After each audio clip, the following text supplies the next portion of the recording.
Hi, everyone. We have a great show with Erin Jeffords. She is a specialist in helping people to age in place, meaning fall prevention, helping to get their environment safe as they age so that they can live at home or on their own for as long as they want. So I hope you enjoy. Thanks for listening.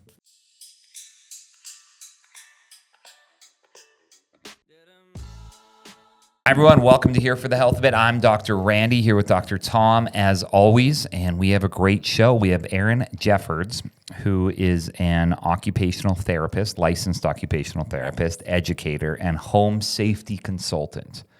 So you help people to not fall down and hurt themselves. Correct. Yes. I help people prevent falls and age in place. Really? What's the youngest person that falls down regularly? Like kind of klutzy people, do you help them? Absolutely. Well, anybody kind of under the age of 5, which is not really my area, but those are the most common falls, children under the age of 5. I'm predominantly over the age of 55. So really anyone over the age of 55 is my clientele. Nice. So my mother, my aunt, and my uncle all go running together whenever they go places. They've been to all 50 states. That was their goal. And they just started talking about people like falling down just randomly sometimes. Is it as you age, your body loses coordination? Not necessarily. That's kind of a ageist myth. Oh, You know? I was Yeah. being ageist when I said that. Yep. So How bad is ageism on the spectrum? it's the most prevalent ism in the world. Really? Yes, ism of ageism. So falls are the number one cause of traumatic brain injury, the number one cause of accidental death, and the number one cause of hospitalization over the age of 60. So just falling, but not really because of loss of muscle mass or loss of coordination. There's so many comorbidities that affect falls, but a lot of it is just people being unsafe. So that's kind of where I come in. Randy's a big safety guy. I love He's safety. excited about safety. Ageism, I've never really thought much about ageism before. And I didn't really think about it as much either until I went back to Thomas Jefferson University to do my postdoctoral work. And that was when I kind of really started digging into the research about ageism, because it was like behind everything I was doing and programs I was developing was all about kind of like how the older adults are marginalized, right? They're the kind of the people on the fringe of the population. We don't really think about them, And so it's not just here. It's not just in the United States. It's all over the world. People are kind of cast away. They're not seen as valuable anymore. So, is there any examples of things that Tom might be doing that he should know about? Like calling people old farts, maybe? yes, right. Walking too fast? Right. Or telling people you look good for your age. Like Yeah, that's not classic. Yeah. People already tell me that. Yeah. People tell me that, and I'm like, I'm only 45, My students, so I teach full-time as a professor, and that's a lot of things. The students are always like, oh, you don't look as old as you are. And I'm like, thanks a lot, so. When do they start categorizing people as old? Like, is there a number? 55. 55 is tends to the be. number. Yeah. Dang, that's creeping on you. Yikes. That's really We have a close. friend, Rob Lapine, who's really old then.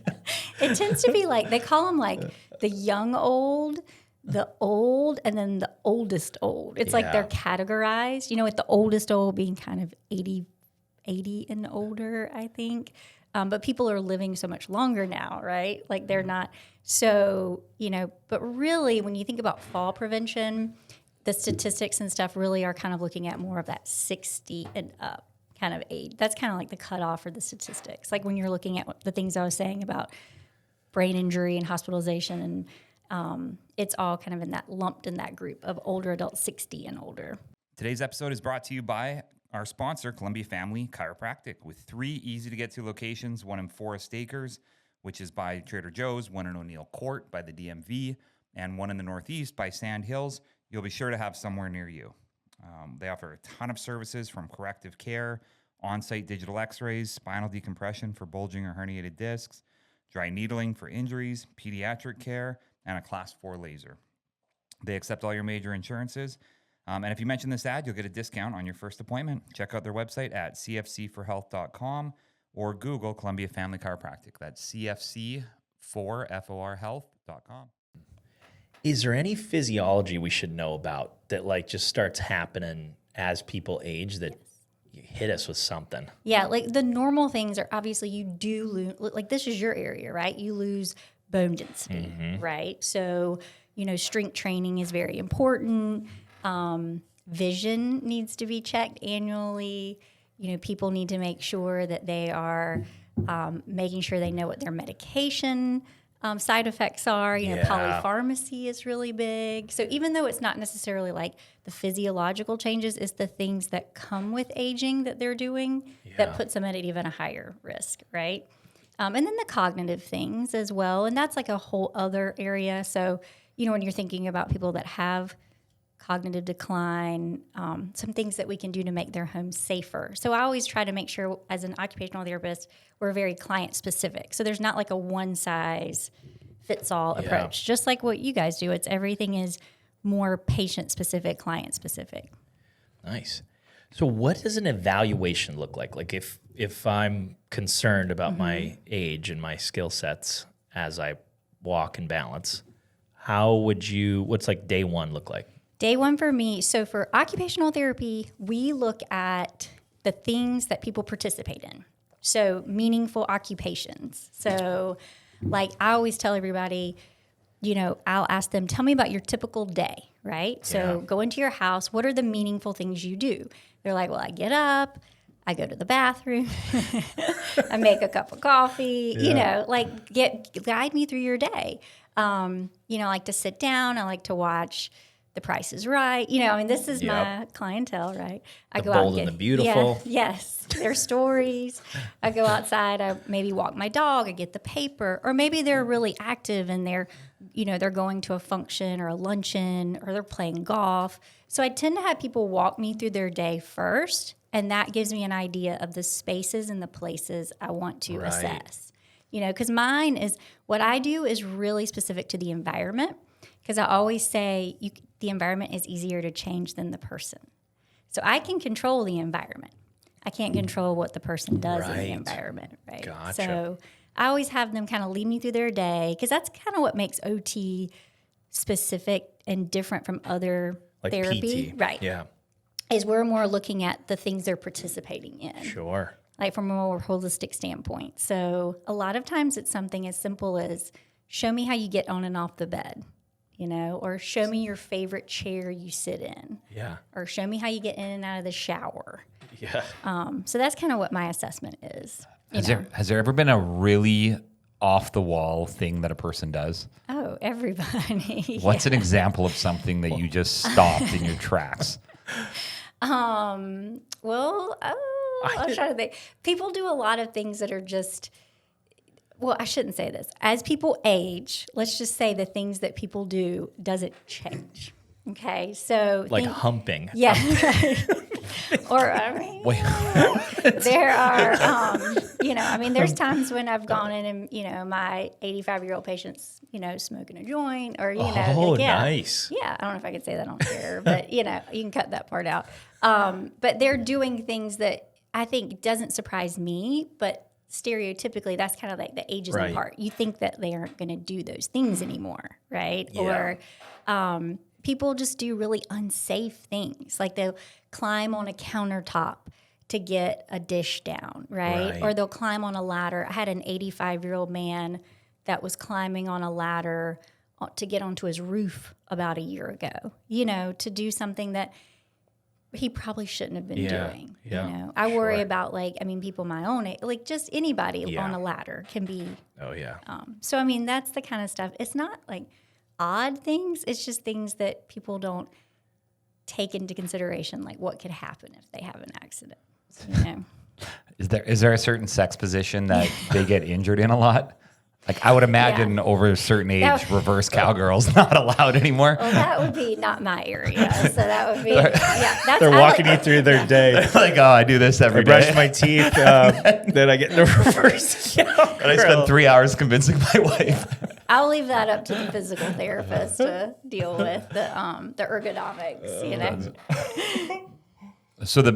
But like things like a new bed or getting on and off the toilet seat or a stool that's safe for them to get on. Right. So I'm all about Everything I do is low cost or no cost. Because I always say Really? remodeling is, people always think there's this stigma, right, with home safety, like, oh, I can't afford it, right? Or I shouldn't do this because it's not remodeling, it's modification. It's not remodeling. I'm modifying the home by like helping them to add a grab bar or elevate a toilet seat or adding something in their shower to make it not, slippery on the bottom. So again, it's all about doing things that are like very low cost interventions. And this is needed too, because I Absolutely, have yeah. grandparents and all kinds of people in my family that just don't know that they need something, Right. or they wouldn't listen to family members. They won't listen to family, but they'll listen to somebody else, like Yeah. a third party, right? So I always encourage people, like, don't have those conversations with your moms or dad. Like, let me or someone else do it, because they'll listen to us. And a lot of times I do kind of get people I'll build rapport with them by saying, like, I know you don't want to move in with your son or daughter, right? I know you don't want to move to the assisted living. Like, I want you to be able to stay in your home. And I mean, it doesn't matter, like, if I'm going into somebody that's maybe like lower socioeconomic status, or even somebody that is like very affluent, they all have the same needs. Yeah. And some of the homes that are more of the, I'd say, lower income are actually some of the cleaner homes, and some of the more like taken care of, maintained well homes. And they actually are more proactive sometimes than some of the on the opposite end. Really? I'm surprised by that. Yeah, they don't want to spend the money. So Because they have such a huge house to revamp everything? It's not even that. It's more or less like, I don't know. Ego, it's maybe? like, yeah, or just they're not as willing sometimes to make the changes. Maybe they haven't had, there's some stubbornness, maybe. I don't know. I just feel like that's my experience. That's just my experience. But I have been doing it for a long time, and I work with a lot of different people. But you'd be surprised, Guys are bad too. I could see Tom out there with a skill saw at 100%. 89. It being hasn't like, even "Hey, you crossed can't my do mind that." not to slow anything down. Yeah. Yeah. I'm on ladders nowadays where I'm like, ugh, this could be dangerous, but. Well, that's when I worked in, I worked on a brain injury unit, a locked brain injury unit. And that's why I kind of started getting interested about falls. And that's when you see all the like crazy, the real crazy things, like people surfing on vehicles. Like, do you remember Teen Wolf? I saw that, when they were surfing? Like, people really do that, Yeah. And we lived in DC, so there were a lot of people like falling into the metro, right? Or just like really unsafe, wild behaviors. But the majority of the people that I saw on the unit were there because of a fall. So that was kind of how I got interested in falls. Like, it was a lot of motor vehicle accidents or car accidents, Right. Pedestrian versus bus, pedestrian versus car, Yeah. But the majority were falls. And so that was kind of how I thought, I really want to work more in fall prevention, because we're so reactive in our society, and I wanted to be more proactive.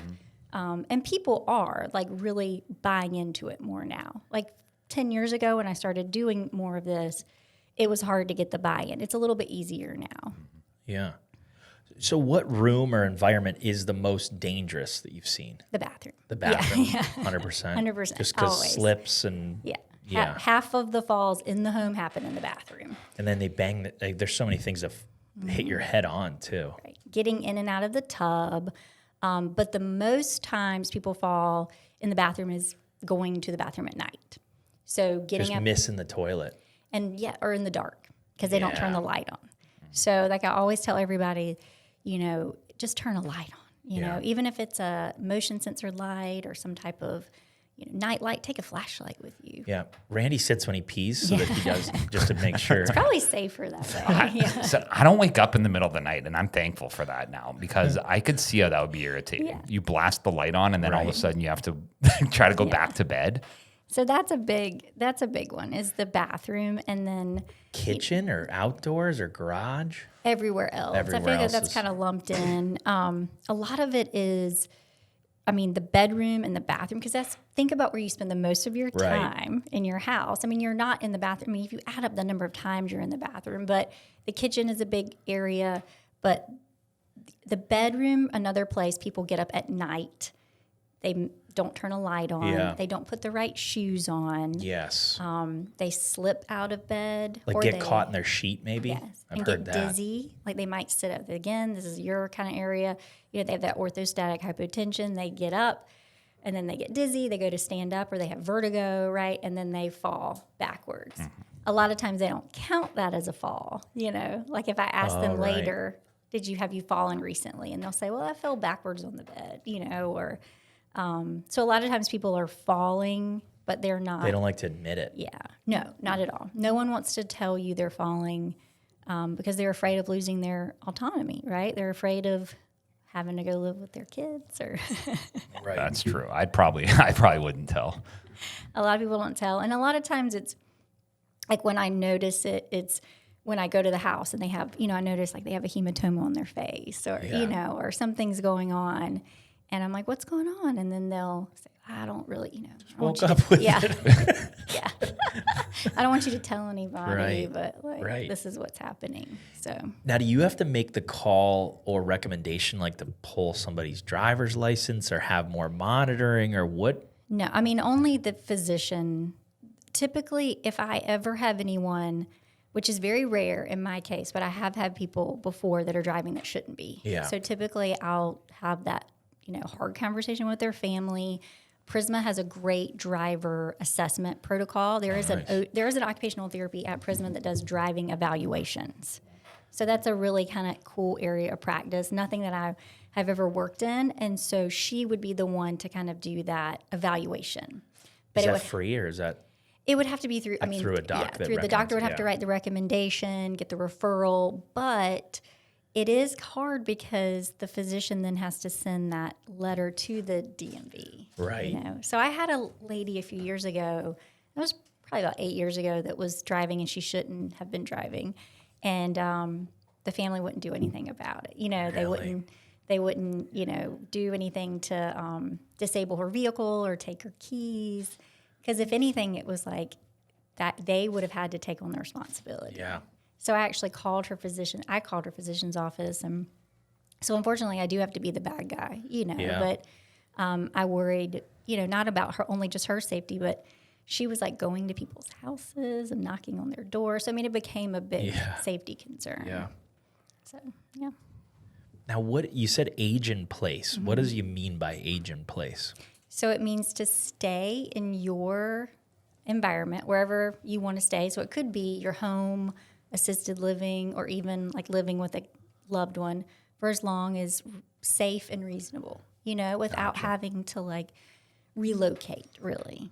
So, I mean, it's, I think that's the goal of a lot of older adults is to kind of stay Right. where they are, right? They don't want to uproot their lives and move. Yeah. You know, sometimes it's not feasible to stay in the house. You know, sometimes we have to make those changes. Right. But then, you know, there are other people, not necessarily my area of expertise, but there are a lot of people that, you know, specialize in more like organization and like making sure their homes, like downsizing Right. and stuff. And that's like who I would refer to at that point. Gotcha. You know? Okay.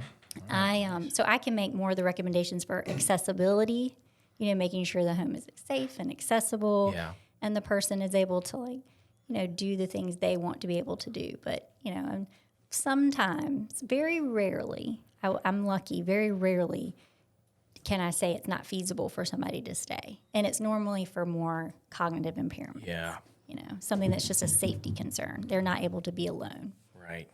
That makes sense. And I see the population aging pretty quickly, unless children being born.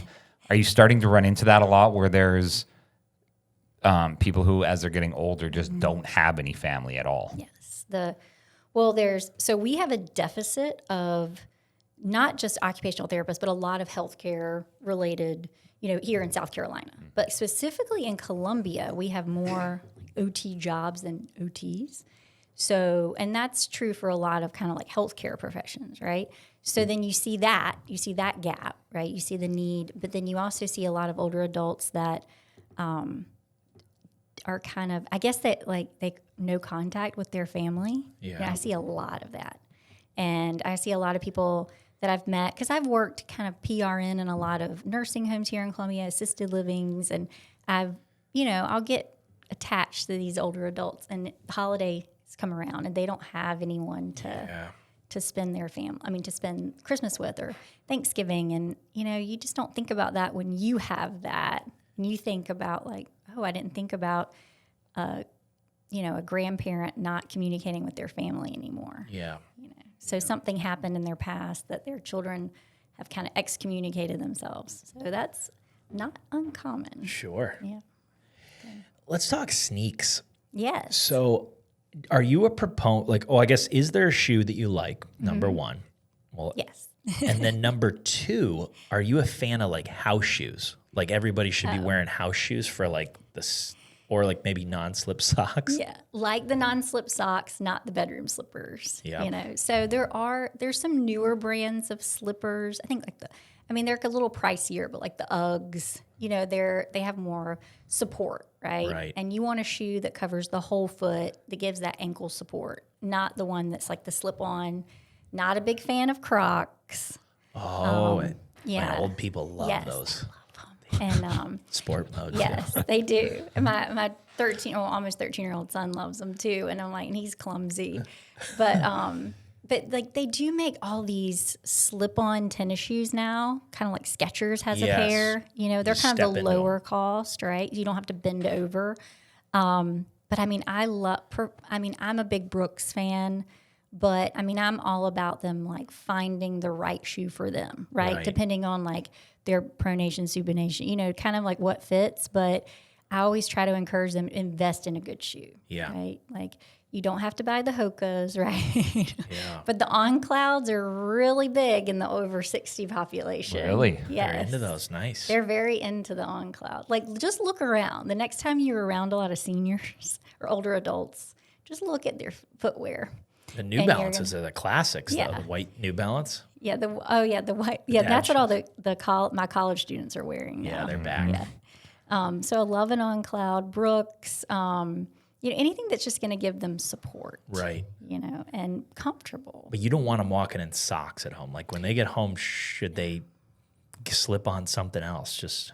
Well, if they have a history of falls, or if I'm really worried about falls, I want them to wear their shoes all the time around the house, which is not feasible. But if they wear socks, like the non-skid socks. Yep. But if somebody's using, and this is again, like if the physical therapist recommends a cane or a walker, and again, like you guys have patients that come in that use adaptive devices, they really should be wearing footwear, their shoes, not the, and I always joke about like Christmas season coming up. The slippery socks, the fuzzy socks, those are a no-no. So I always say, like, don't put those in the stockings and, So I'm hearing a trend, too, about custom designed houses having no stairs. And I was talking to a gentleman who said that should be something that everybody's thinking about as the population gets older, is that there's no stairs anywhere at all. Right. Or just how feasible is that? I don't really know. Especially you think about like the makeup of houses in South Carolina or in Columbia. Let's talk about Columbia. You have a lot of like ranch style houses, right? You have some of these tri-level, maybe townhouses, apartments, a lot of modular homes, mobile homes, so like the feasibility of like maybe no stairs, not realistic, but I always say a first floor setup. That's what we want. Yeah. You want to be able to have a bedroom on the first floor of the home. So let's say you have somebody and they have a guest bedroom downstairs and their bedroom's upstairs. I might talk about, well, maybe we can switch out the bedrooms. Yeah. Then it's that way you can age in place because then you can have the bedroom and bathroom on the first floor. So as long as they have a bedroom and bathroom on the first floor, I'm not as worried about the stairs in the home. Now that would be like futuristic. If we could design all homes that way, that would be ideal, right? I go back and forth on it because I think going up and down stairs is dangerous. Yeah, right. But I think it also probably helps them build muscle and work their legs, and there's some benefits to having to go up and down the stairs. We have to go up and down stairs in life, right? Yeah. You have to step on a curb, to go to the grocery store. There's truly, there isn't anywhere that's flat, So, I don't know how realistic that is, but even going into a house, they may only have 2 stairs to get into the house, right? But the amount of people that fall on those 2 stairs, it's insane. And so a lot of what I do is like, have you ever thought about putting a railing up, Right. or putting a new light outside, a flood motion censored light when you drive up, or just as practicality things that, of course, seem pretty common sense, but no one's ever pointed it out to them before. Yep. Yep. What does a routine look like with you? Like, are you just specifically looking at environment, or do you do hands-on like exercise and different things like that? So with occupational therapy, we have different theories, I guess, that we have to kind of adhere to. And so the one that's more my scope of practice is people, environment, occupation. So I look at the person, I look at the environment, and I look at all of their occupations. PEO. PEO. And they say PEOP now, which is participation. But I look at that model of like I always talk about what very client-centered, very, patient-driven. Yep. Like, what do they want to do? So, like I was saying, I have them show me what they do, right? And then we talk a lot about the things they want to be able to do. Now, when I worked in rehab, like when I worked on the brain injury unit, it was very different because I was doing more rehab, right? Yeah. So if I had somebody that's a stroke patient or had a traumatic brain injury and they were hemiplegic, I was really working on that neuro rehab, and strengthening and biomechanics and, all the things, compensatory strategies. But in the home, it's a little different. And it's nice because I can do more of like what they want to do, not so much like what insurance wants me to do or what I feel like they need to be able to do before they go home. It's more like, okay, tell me what you want to be able to do today, and I'll show you how you can do it. Yeah. Nice. Do you find that most people that you meet with are having their needs met in general, or is it financial struggles, emotional struggles, physical struggles, health struggles constantly? I don't know. I feel like it's so hard. I feel like everybody has their own challenges. Like even when people don't have the limitations, they may be dealing with something, some mental health challenges or family dynamic challenges. But I do feel like for the most part, the clientele that older adults are very, maybe I'm being ageist, but I just feel like they're very resilient. You know what I mean? Like they will put in the work, and I, like I said, I teach, and I have been teaching for a long time, and not to say my students don't put in the work because they do, but it's just a different generation. Yeah. When I'm thinking about working with people that are over the age of 60 and I give them an objective to work on, they're like, okay, I'll do it, right? There's no like pushback or resistance or excuses. It's like, yeah, I'll get it done, Yep. They're really goal-oriented. I think that's why I always joke, because one of my really good friends works in pediatrics. And I always say, like, I wasn't made for pediatrics because I like to, like, play poker and cuss. And, it's like older adults are, like, more my people. Mm-hmm. I can just relate to them and, I can. They got great stories. Yes. There's all kinds of bennies for old people. Yeah. What's the proper way to call them? Older adults. Older adults. I just have a hard time picturing you cussing a lot, but maybe. I'd love to hear a swear word. Yeah. Do you have a favorite swear word? I don't know. I'm like, that would be my one little snippet that y'all put on Instagram. I'm like, it's the one that starts with a C, so I can't say that one. Yeah. Wow. That's great. Good to know that's still out there. Yeah. I told y'all who I hang out with, so I'm just kidding. It shouldn't surprise you. No, but I don't know. You're just so buttoned up, like we're trying to trap you into something. I know. Like, I did Which button we it are. all the way up today. No, I'm just kidding. All right. So tell me, I guess, what are some of the things that people could do to work on balance, like by themselves? Mm-hmm. Is there anything that you stand on a pillow or something? Right. So, yeah. Go on a ladder and jump around. Take some shots and mix it with their.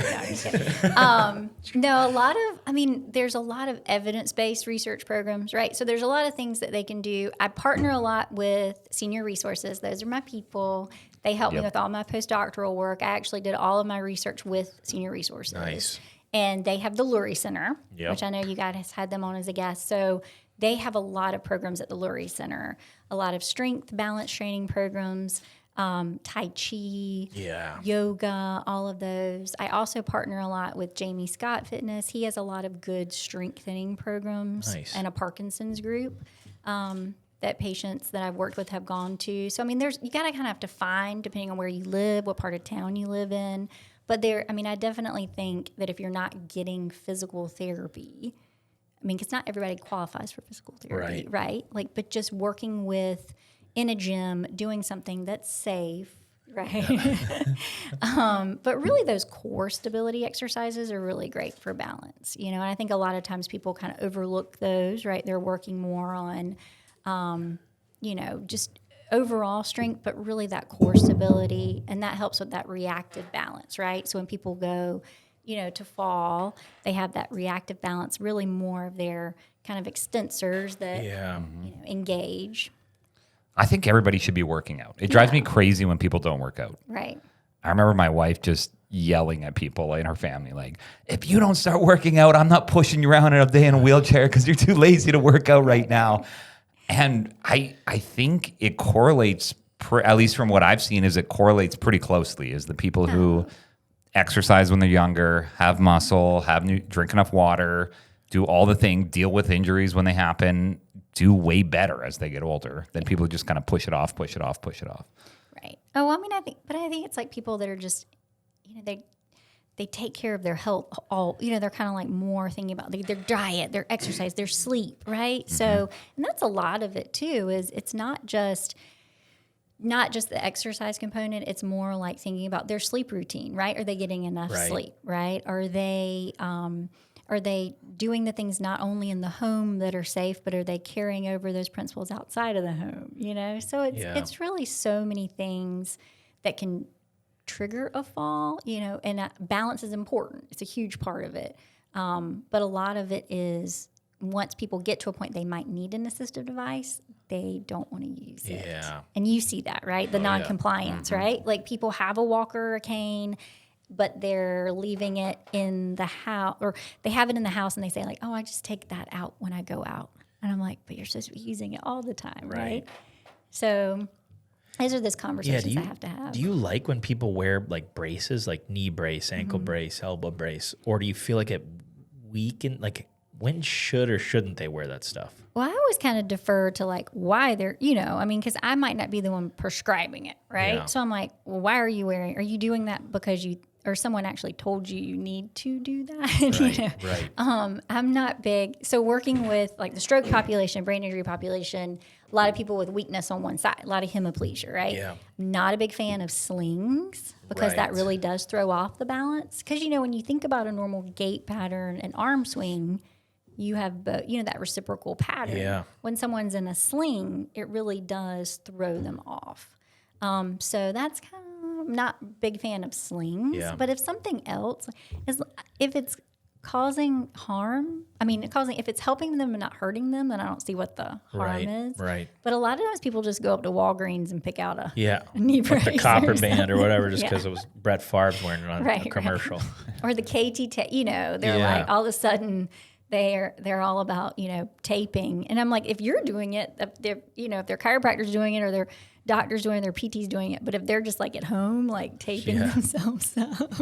I'm sure that happens a lot. Yes. I like braces a lot for right after someone hurts themselves to prevent them from re-hurting themselves. Yeah, right. Like if their shoulder just got dislocated and got put back in, I like them having it until it heals enough that they can use it. Right. Because some people are just going to go re-hurt it the moment that something comes up and they can do it. Well, that's like I was at USC. I do a guest lecture for their PT program every year, and I was there on Friday.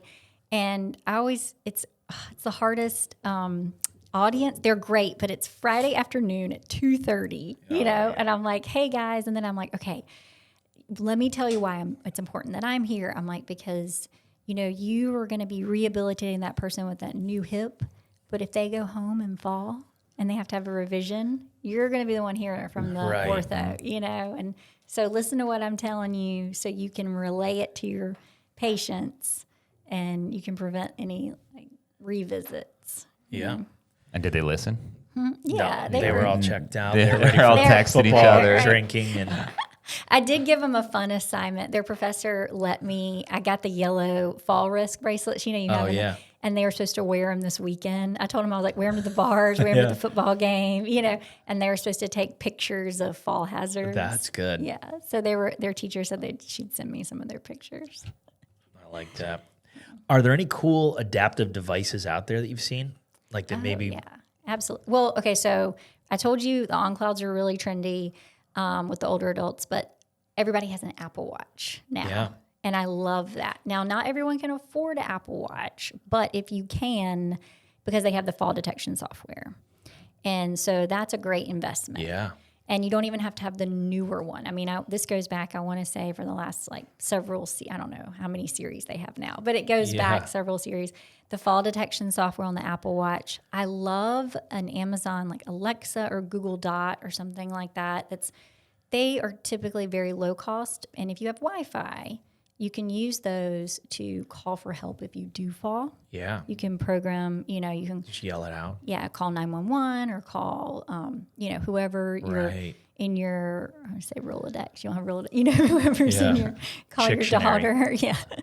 But I love we call it to make the home smarter, but it's very low cost. And they need help setting that up. Yes. I couldn't even do that. The technology literacy piece, we all need help with. Yeah. I have a 12-year-old, almost 13-year-old, and a 9-year-old. And my 9-year-old is she's showing me how to do things on the iPad, Right. And then my 13-year-old is program. I mean, I don't even know how to program our radio stations. He's Right. helping me. But yeah, they need help with that, but it's pretty easy. It's an easy thing to set up, Right. What happens with the Apple Watch? When you fall down, it automatically calls the first person in your contact list? It has you said it. You said it. You said it to a person. It's like your ice, like you're in case You of could do it a emergency. couple people, yeah. Yes, And how does it know if you fell versus just sat down really quickly? it does. Yeah, That's the sometimes you problem. get it. Yeah. Sometimes you don't. And they do have, the life alert systems. Y'all remember those? I've Yeah. fallen and Help, I can't I get up. forgot. Yeah. remember You that? wear it Okay. around your neck Yes. usually? Well, Yes. they I have know. it now. You can wear it as a watch. Oh. So they put it's like a little button, and the button comes on a watch band now. And so they can wear it as a necklace or a watch band.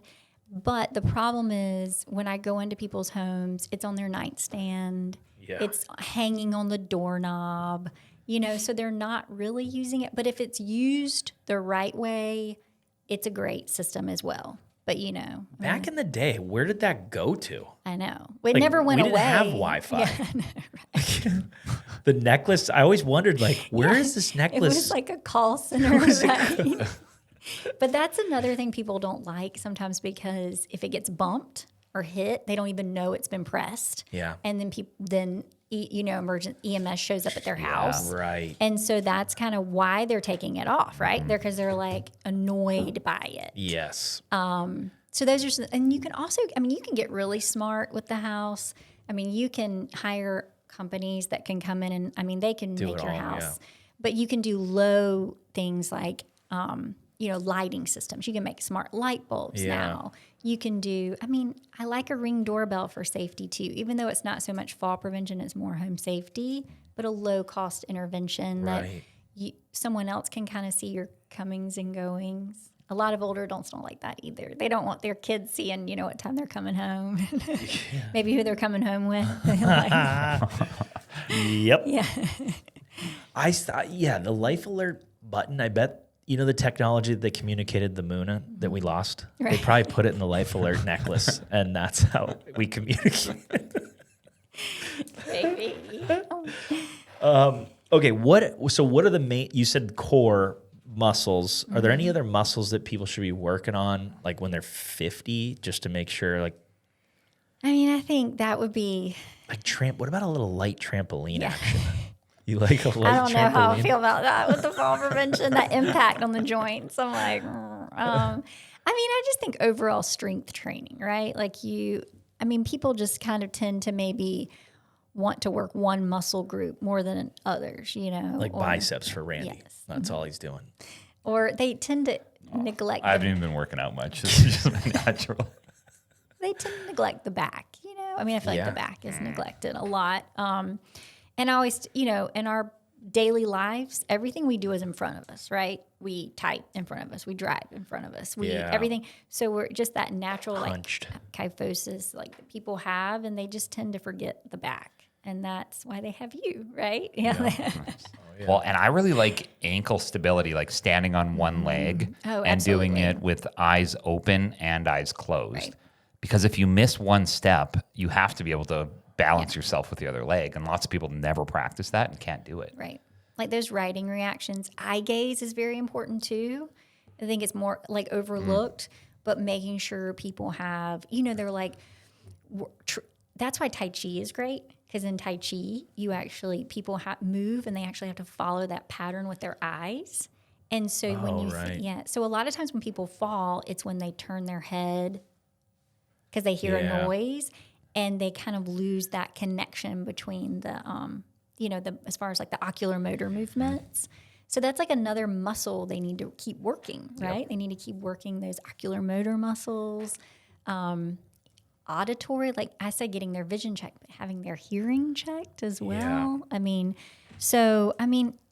That's the only thing. It's not really as you get older, because these are things that I think you do kind of annually anyway, right? But as you get older, you might have to do them more frequently. Sure. Any self-testing that somebody could do, like when they pull people over and they do like some of the drunk driver stuff, would that work for people to do at home, to be like, oh, I need an OT? Y'all are trying to crack me here. So there's a great screen that I like. It's called the Falls Free Checkup. Falls Free Checkup. And it's on the National Council on Aging's website. And so you just go to the National Council on Aging and you put in Falls Free Checkup. And it's just a series of questions that you answer. And and it says, who are you filling this out for? And it can be patient or family. So I do it a lot. And when I go to these fall screens, like if I go to the Lurie Center and do a fall screen, but you can do it on yourself. Yeah. And some of the questions are things like, do you have to push up from a chair when you go to stand? Oh. And so one question is, do you need help stepping on and off a curb? Okay. Yeah. So these are things that the doctor is asking them, have they fallen? Yeah. But these are like very specific questions. Right. And then it's like, are you on any medications that can cause side effects? Yeah. And then one of the questions is, do you struggle or do you have trouble sleeping is a question. And one of them is, do you have trouble? Do you ever feel sad or lonely? Because there's a correlation between depression and falls. Really? So, yes. So it's like that gives you a fall score. Sure. And it tells you if you're low, moderate, or high risk for falling. And it will actually give you a letter that you can take to your provider. And then you could take that to your provider and you could ask for maybe some physical therapy or maybe occupational therapy. And so I just feel like that's a great advocacy tool.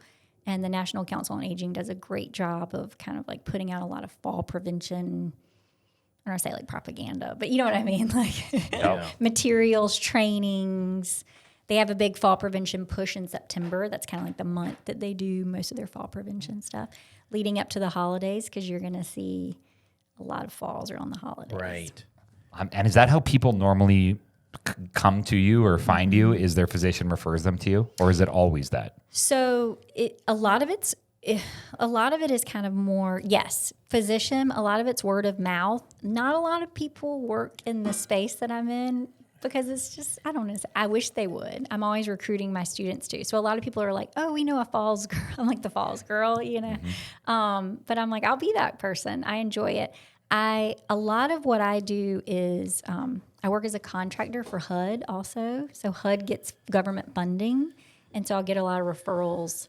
I work with an agency here that, so like in that private pay space, that's like one area. Insurance is one, and then through the grants is a big funding source for fall prevention. Could we refer someone to you with insurance? And then would insurance cover it with a letter, or how does that work? It depends on the insurance. Okay. Like it's always like I hate that saying, like it depends, right? So, we say that every day. Right. Yeah. It depends. Like Medicare does not really want to pay for, because it's not a proact. It's I mean, they want to pay for things like after somebody falls. Yeah. Right. Yep. So a lot of times I really try to get people to kind of work with me more before they fall. And a lot of times I'm hired by like the family members, Yeah. right? A lot of times like somebody will say, hey, my mom, she's in rehab. We want to hire you to come into her house and help make recommendations to make it safe before she gets home, right? So that's kind of like my area that I tend to get more of my referrals in.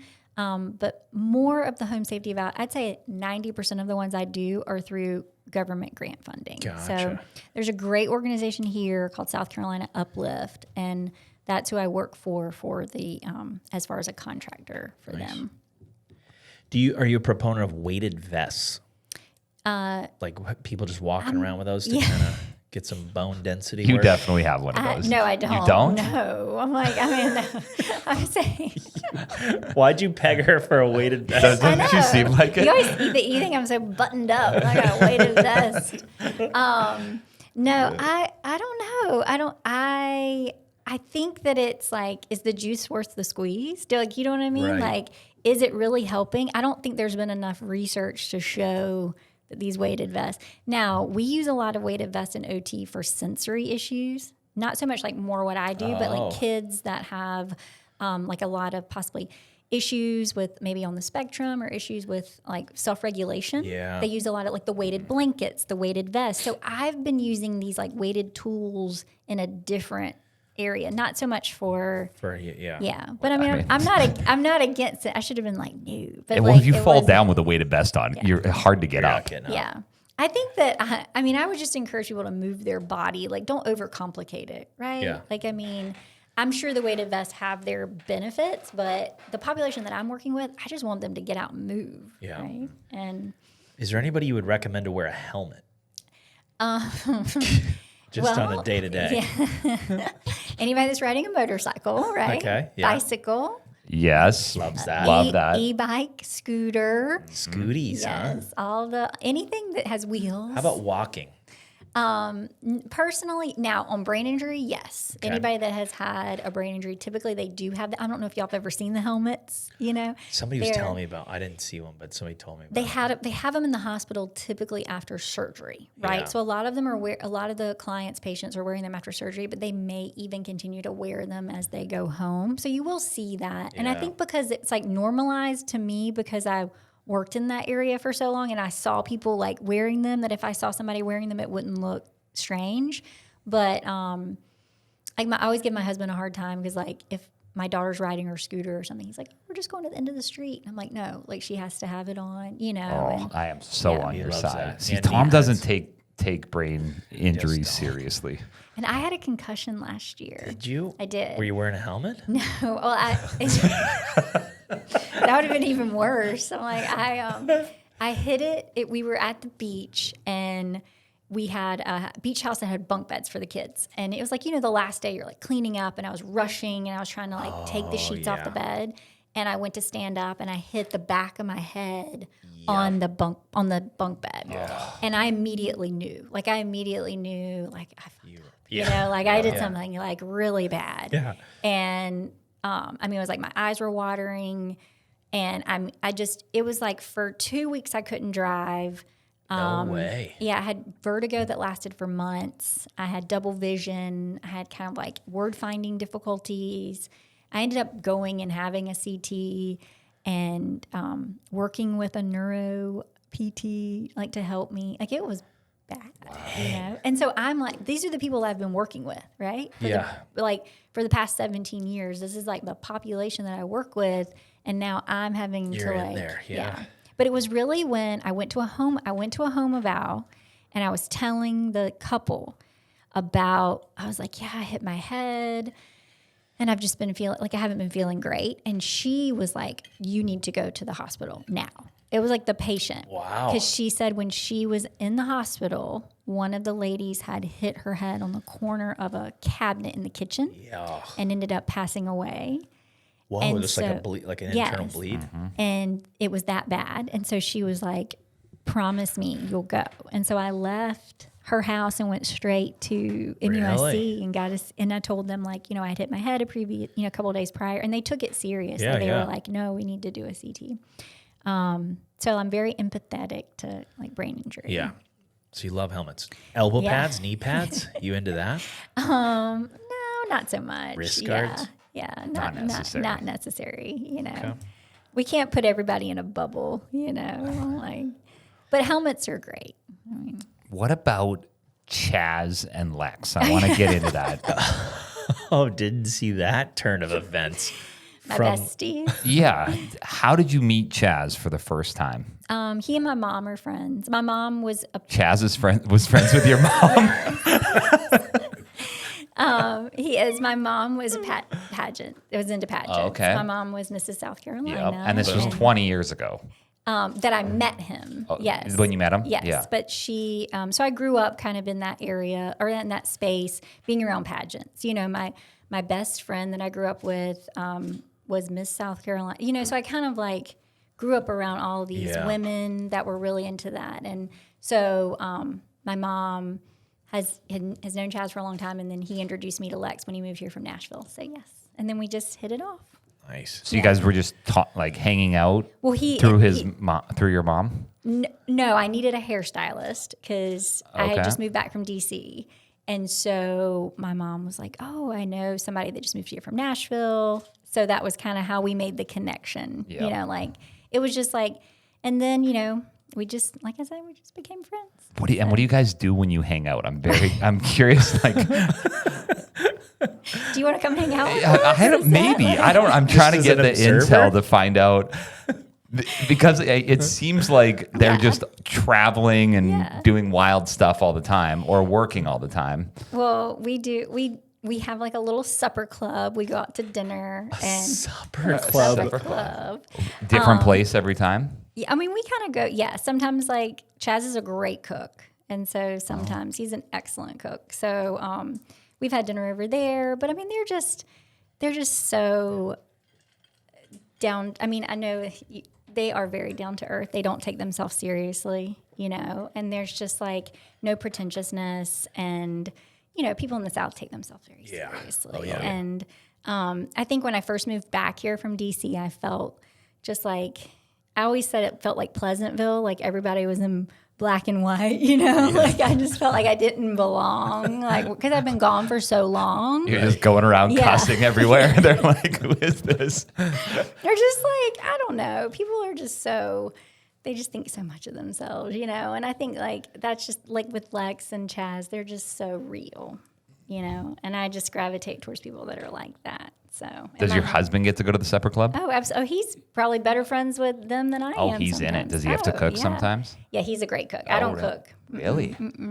No, my husband's a great cook. So I grew up with my father cooking and my grandfather. So I don't know if it was like it's just like, to me, that's not like a gendered, like men. I'm a great cook. Yeah, I like cooking. I don't like cleaning. And my daughter, like, I can't remember, I made something the other day and she was like, oh, it's pretty good. Like, kind of like surprised, I'm like, thanks a lot, I'm definitely like the mom that buys the cookies. Versus baking them. Yeah. Yep. Nothing wrong with that. Yep. Tell me, my dad's saying he needs an ankle replacement. Have you heard of that? I've heard of knee replacements and hip replacements. Yes. I was like, are you sure they do ankle replacements? I mean, I think they can replace any joint. And have you, what is that like? Have you worked with anybody like that? I personally haven't, but that would be a great question for an orthopedic surgeon, you know, of kind of like, and why? Right? Like, is there any, because you never want to have surgery, right? It's like you want to make sure, I mean, even surgeons, they want them to go, prehab is really big now. You know, like before the surgery, they have people do, before they have that total hip arthroplasty, or they're going to go and do those exercises, and then, even like when you think about like spinal surgeries and stuff, they want to avoid surgery, right? Like, so be like, well, let's see. What are you doing there? Yeah. Maybe you go to that doctor's appointment with him. And he doesn't hear things well. So it's like, who knows? It might be like a brace or something. He's thinking surgery. Who knows? Or maybe. It's just wild. Okay, let's talk about your tattoos. I feel like we need a whole segment on that. I saw 13, then I saw letter A. Yes. So Walk us. Allie. Okay. A for Allie, W for Will. My best friend always jokes her maiden name was William. She always says it's Ashley Williams. I'm like, no, it's Allie and Will. Yep. My birthday is February 13th. My daughter's is November 13th. And my son was born in 2013. Nice. So it's like it's not, even though I'm not against Taylor Swift, I think she's wonderful. Yeah. I'm not like a Swiftie. I thought for sure that was Swiftie. No. I do have a David Bowie tattoo. You can't on the back of my arm here, and that's probably my favorite tattoo. Nice. So yes, those are just a couple of them. So. Any lower back tats? No, Nothing. I know. I went with my best friend on her 18th birthday to get a lower back tattoo. And you passed? Yeah. I watched it and I was like, I think I'm good. So the pain. What was it, like a Chinese symbol or something? Or a butterfly? She was an artist. She actually passed away, but she was an artist and she used to draw but it was very much like that tribal art. Yeah. And she was really into that, and she had this, and she was petite, and I just remember it was this big kind of like tribal thing. It was beautiful, but I think just watching her go through that, I was like, I'm good. I don't think I want a lower back. What do you like? Do you want it to accentuate the butt crack? Like, what's the goal of it? I always think like it was like very trendy. Well, we're going to my cousin's getting married this weekend, and we're going to an Indian wedding. Her husband's Indian. Hannah. And so I put the outfit on, and it shows like a couple inches of my midriff. And my daughter goes, "You need to get your belly button pierced." She's 9. I was like, I think I've passed that, but that was like also the trend when I was, in my teen years. But it was funny that she said that. I'm like, where do you even come up with this? Yep. Yeah, you probably see some wild tattoos too with people that you work with, where you're like, "Well, I didn't expect to see this." They're like, "Oh, I got it when I was 18." Right. Well, especially the veterans, like the older tattoos, like the Popeye, like those types of tattoos, like they're faded, or like the women. Love those, the pinups. Yes, the pinups, like kind of more, I don't see them as much, but because probably some of those people aren't as living, but like when I first started practicing, I saw a lot of that, Who do you like working with better, men or women? And you can't say both. Men. Really? Mm-hmm. What is it? Just I can intelligence? Flirt with them they'll listen to me, I love that. But that's good. And I'm not easily offended, or I'm not somebody like, you can't really hurt my feelings. And so I just feel like they can talk openly to me, and I'm not. Right. They don't need to worry about what they say and how they say it. And even if they do say something. Now, I have had a couple. Like little pervy guys. One. I had one that liked adult cinema, and he would watch it like frequently. While you're there? Yeah. No, like while I'm waiting for his appointment. Yes. Yeah. And one time, it was in an assisted living, and the door was always unlocked, because most people in assisted living leave their door unlocked. And so this was when we were living in DC, and he's like, "Come on in," and he was like nude in the bed, and he's like, "I'm waiting for you," and I was like, "I'll be back later," and I just like closed the door. I was and then I told the rehab director, and she was like, "You're not going back," and I was like, "He'll be fine later. Like, let's just give him a minute," But she was like so appalled, and I was like, it's okay. Such a funny move, though. Like, but it happens. She turns it on and is just watching it like casually. Come on in. I'm ready. That's kind of that's another thing. Like on their phone, like a lot of older men are like, I shouldn't say men, women, whoever, whatever, but like they're watching it on their phone very loudly they can't hear. In the assisted livings and the skilled nursing facilities. Yeah. And I'm like, hey, can we turn that down? So, everything's so zoomed in too. Yeah. And nobody has any like awareness of what's going on. Like the other people are kind of like, oh, whatever. Yeah. And then the caregivers that work on the units are just like, whatever. They're not phased anymore. Do you wear rubber gloves when you Oh, absolutely. Yeah. Yeah, for everybody? In the houses I wear, I typically just wear gloves. I wear shoe covers. because I have gotten, lice before, boy. things like that, Yeah. Thankfully no bed bugs, but like it's a scare of mine, but I don't have to go in like with the full hazmat suit or anything. I mean, I just typically wear like gloves. I just picture clutter everywhere, every time. Like, because most of these people grew up in the 40s, probably, and they're just packed with things that they might need one day. Trinkets. Yeah, or a broken thing that they're going to fix when they're 98. Yep. We call them collectors. That's the skill. So hoarding is like we're not supposed to use hoarding anymore. Like I guess I'm not in my documentation. I'm supposed to say collectors. So a lot of collectors. And I mean, I had a gentleman that he drank 2-liter, I can't remember, I think it was Mountain Dew, and he had, when I tell you there were 300 empty bottles of Just saved them. just like stacked, like, Just throw it on the floor. Yeah. And I'm like, can we get rid of some of these? But it was just like a path sometimes in their house of like making sure they can get from point A to point B. Right. But the amount of, you are right. I mean, that is the biggest kind of occupational hazard of mine is clutter. Yeah. And trying to talk people into getting rid of things. It's hard. People don't want to let go of things, but and pets, like a lot of homes with people that have a lot. I of can't pets. imagine the smell. Do you wear a mask? Sometimes, not Like always. a nose plug? I don't really need a nose plug, but I mean, I have done like the vapor rub trick, like Something. under, yes. Yeah. But I mean, a lot of the pets, like, and that's when I have had to make those unfortunate calls of like, if it's a endangerment situation, more of like a neglect or you know. Yeah. Like 15 cats in a house. Yeah. Urine. Oh, hair.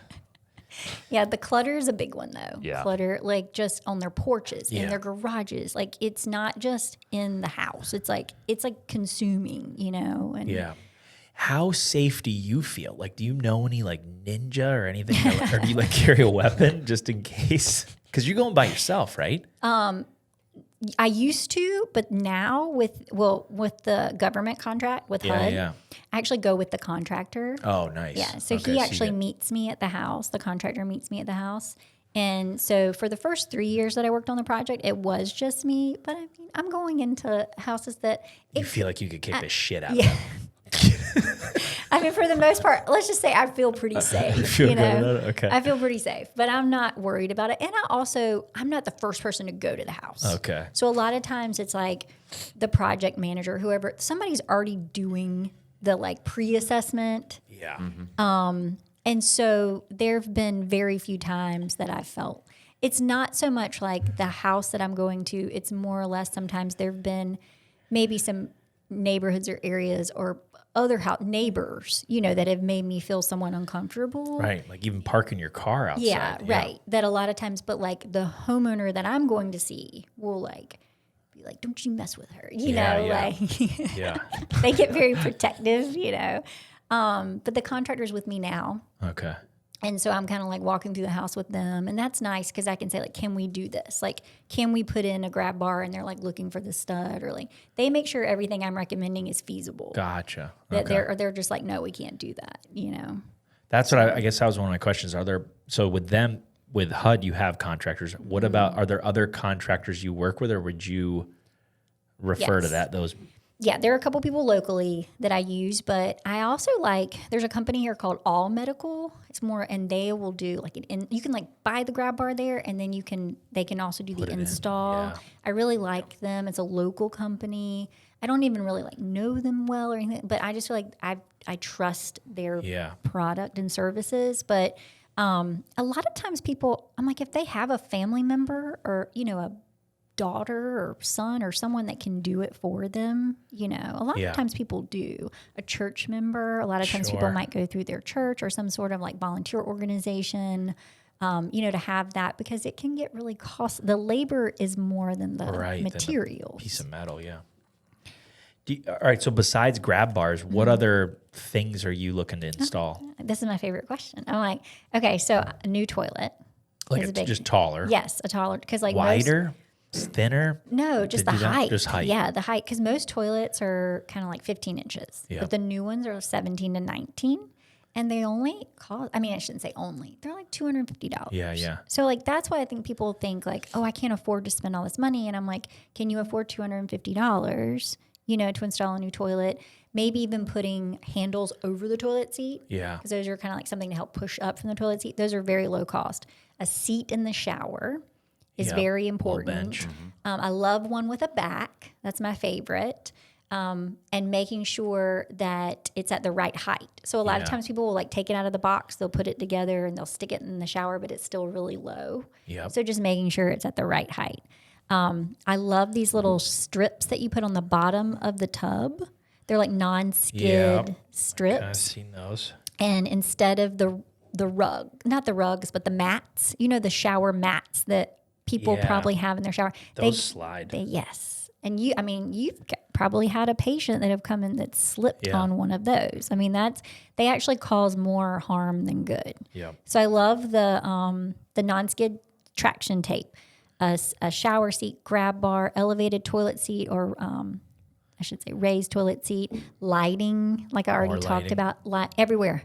Open your blinds, open your curtains, turn on the lights, put in new light bulbs, LED light bulbs. They last a long time. That's the problem is like people just they're walking around in the dark, Yeah. So those are some of my favorite, a reacher or grabber. I was wondering, you have like a particular reacher you like? No, I don't care. It's like just a reacher, like we were at the fair the other day and my son was playing a game and the guy like pulled out, the reacher to grab the, and I'm like, see, everybody can use a reacher, you know? Do you like the soft toilet seats? Do they make those still? Oh gosh. Yeah. Well, they still make them, Like but the cushion ones. But they're like not very hygienic. Really? Because they get like, think about it. They get like, cracks in them. Yeah. I kind of want one. I know. Yeah. It sounds great, but the thing about, think about the toilet in like your grandparents' house or whatever. It had like a cover on the toilet, remember? It was like fuzzy too. Yes. And then like a mat around the toilet, right? Yeah. And then you have your shower mat outside of the shower. And then you have one in front of the sink. Yep. And so like I always tell people, you don't have to get rid of all of it, but like let's minimize. Yeah. Right? So that's another thing is like a non-skid rug outside of the shower. It costs $10, but something that's not slipping and sliding. Rugs are you can keep your rugs. Just make sure they're not rugs that are sliding. Right. And I always tell people minimize your rugs. Like you don't need a rug on top of a rug on top of a rug, which is what I see, I'm sure you see all kinds we of see things. collections of rugs, But a lot of times people really want to keep their rugs. And I'm like, well, let's prioritize the ones that are safe. Like, what about help? Like somebody needs help feeding. Like that's their thing. Like what tools are out there for that? Well, that, so for like adaptive strategies or compensatory strategies for feeding, it could be something like non-skid plates. Like, so when they're going to eat, the plate might not be moving. Oh, yeah, that's nice. It could be a different type of silverware. Like sometimes if somebody has a weak grip, I'll recommend built up handles, something that's easier to hold on to. Yeah, thicker. Thicker handles. A lot of times it might be contrast. Like if somebody's eating grits, which a lot of people eat in the South, right? And they're eating it on a white plate. Like it's hard to find, right? To see it. Yeah. So sometimes it's like, think small changes like that, like making sure that people can adapt those strategies. So a lot of things, all these things I'm mentioning are all things that you can really buy. You can get on Amazon and it's all pretty cost effective. Nice. And then my last question was about like if they still work, do you go to their work and look at their activities and stuff like that, or how does that work? I don't, but there are now if somebody has like a skill or a trade, there are workplace evaluations that people do work, and then there's actually here in South Carolina in Columbia we have vocational rehab. Oh, all right. So it's actually instead of going to like physical therapy, they'd actually go get their therapy through Voc Rehab. I love that it's they just changed like another adjective for occupational. Vocational rehab. And they do a lot of things for people like throughout the lifespan. Yeah. Like there's an assistive technology fair here every year in the spring. Oh, nice. And you can go to the assistive technology fair and you have all kinds of vendors and agencies and programs and Voc Rehab's always there. And they do a lot of advocacy, I think. Like my daughter has a learning disability, and I was even talking to them about like helping her as she ages, you know? So there's Yeah. like a lot of untapped resources That nobody knows about. Yeah. I think that's the biggest thing is like there's so many resources for older adults. We do a good job. And that's like, I feel like on a micro level in Columbia, we do a good job of helping our older adults, right? Yeah. But there's just so many things, resources people have that they don't know they have. So a lot of times it's like I'm the person saying like, hey, have you thought about reaching out to senior resources and getting on a wait list for Meals on Wheels, right? Or Right. have you thought about reaching out to Assistive Technology Lab also has a free equipment closet for people. Like if they need something, they have a refurbished equipment closet. Nice. So again, untapped resources. That's great. Well, I'm super thankful that you're doing this in our community because it is not something that everybody could do, I don't think, but you seem passionate about it. So how can we support you and how can the listeners support you? One of the things I was going to say is just, maybe around the holidays, the things that I said today, like that would be, because I do this more so for like advocacy, more than anything, like have those discussions with your family members, make sure they're doing things to like age in place safely, maybe thinking about their Christmas list this year, things that you want to get them that can make a little reacher grabber seat, shower seat. Put a bow on it, But I have my Instagram handle is the OT Advocate, and people can always just reach out to me there, or my LinkedIn is just my name, Erin Jeffords. If they want me to ever come and do a home safety evaluation or make referrals to somebody else, So I'm all for just helping people advocate to age in place. Sweet. That's great. Thank you so much. You're welcome. Thank you. We're here for the health of it. For the health of it. Just a quick note, this podcast is for informational purposes only. We're not meant to replace your doctors, and nothing here should be taken as medical advice. Always check with a qualified professional before making decisions about your health. The views and opinions expressed by our guests or hosts are their own and do not necessarily reflect those of this podcast. Reliance on any information provided is solely at your own risk.